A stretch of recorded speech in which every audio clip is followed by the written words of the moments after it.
Yo. For the record, man, state your name or your nickname. My name is Keonna, and last name Rice. We dominate this shit. Rice and Davis is we in here. Okay. With that being said, man, did you do a bid before? Who? A bid. Did you do time in prison? Yeah.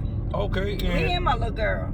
Okay, and do you mind, just like sharing the experience of being pregnant in prison? Man, that was one of the worst times of my life, to tell you the truth. I never cried my whole bid. Because I'm a stand-up person. I stand on all 10. If I did it, I'm going to do the crime. But this happened time I had my little girl in my tummy.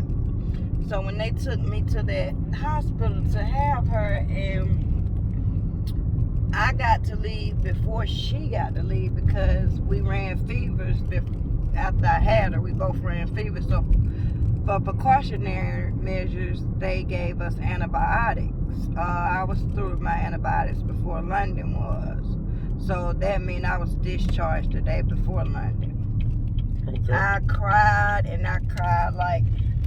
like the judge had just handed me down 100 years. Yeah. But I'm going to tell you how God works. I had my baby March the 11th. I went up for parole March the 20th. Made parole and was released April 4th or the 6th.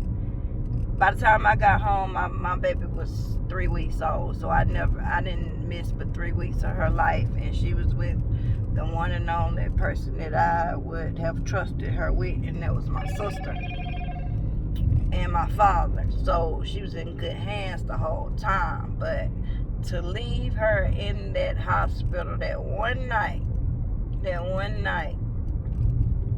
killed me. I cried all night. I'm talking about when I went to child the next morning. You talking about somebody's eyes was swollen.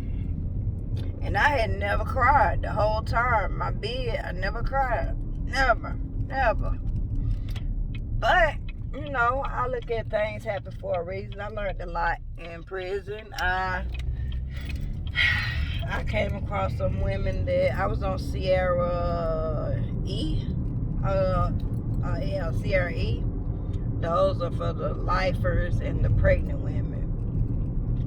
And I learned a lot from those girls, man. I learned some of them weren't coming home. Some of them family had done forgot about them, since they had been in there so long. They didn't get commissary or anything. So, it was deep. It was deep. Well, let me ask you this then, because I got two more questions to ask you. I'm sorry. And one, the other question is, like, you basically answered that. Like, what's something that you learned in prison that you probably wouldn't have learned on the street? Man, I learned a lot. I learned your freedom can be snatched from you just like that. You know what I mean? Just like that. And while you down there, you're taking chances of losing loved ones. You know what I mean? You're taking chances of losing loved ones, and they ain't taking you to no funerals or no visits or no none of that. You know what I mean? You have to deal with that head on. Down there in the cell with if you're receiving two other individuals. You know what I'm saying? But luckily, I didn't lose anyone while I was there. God found favor in me because when I got home from the first bid, which was like a little scare tactic, it was like a little 90-day thing. My mom died 30 days after I got home from that. So I feel like that was God stepped in and gave me those 30 days for me to spend with her. But that second one there, when I was pregnant with London, Mom had done passed. Dad was still sick though, so every day I was still worried about him. But I trusted in Fatima, to hold it down and make sure that he got to his doctor's appointments and everything. And I just prayed. I just prayed, and prayed. And got into the Bible.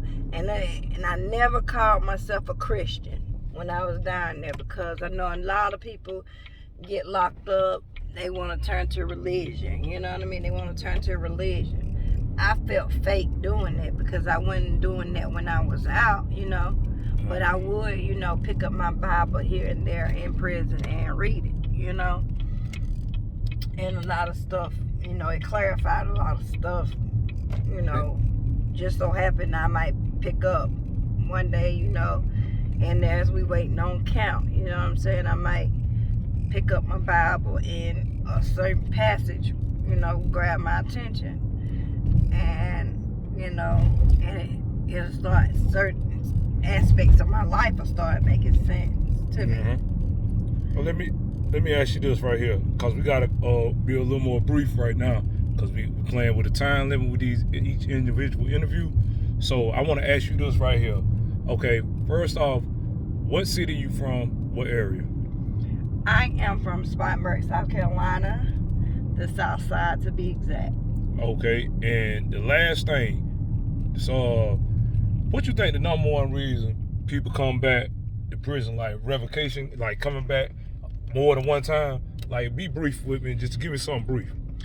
Well, that, I don't understand why some people, and I see this more in men than I do women. I see men as repeat offenders than I do women. And I take that as, I take that on, because if you look at society today, you would see, you see all these males, they love to go to the club every weekend to meet up with their boys and stuff. So me, I dictate that no different than jail. You know what I mean?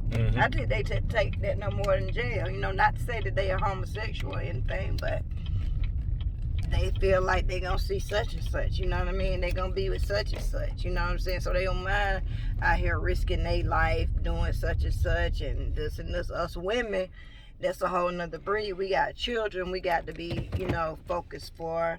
And therefore, rather than a man, you know what I mean? When it comes to children, the mother is the main source of care, etc. As far as the man is concerned. So that's why I feel like a lot of that come in at. Okay, we appreciate that. That was some good wisdom there. We appreciate this interview, and that's what we're gonna end it at. You got anything else to say before we end it? Yeah. On Spartanburg, y'all tighten up. You know what I mean? And I'm sorry I came to y'all, you know, saying burning this stuff on, but you know, I'm around my family, so, you know, it is what it is. But I'm out. All right.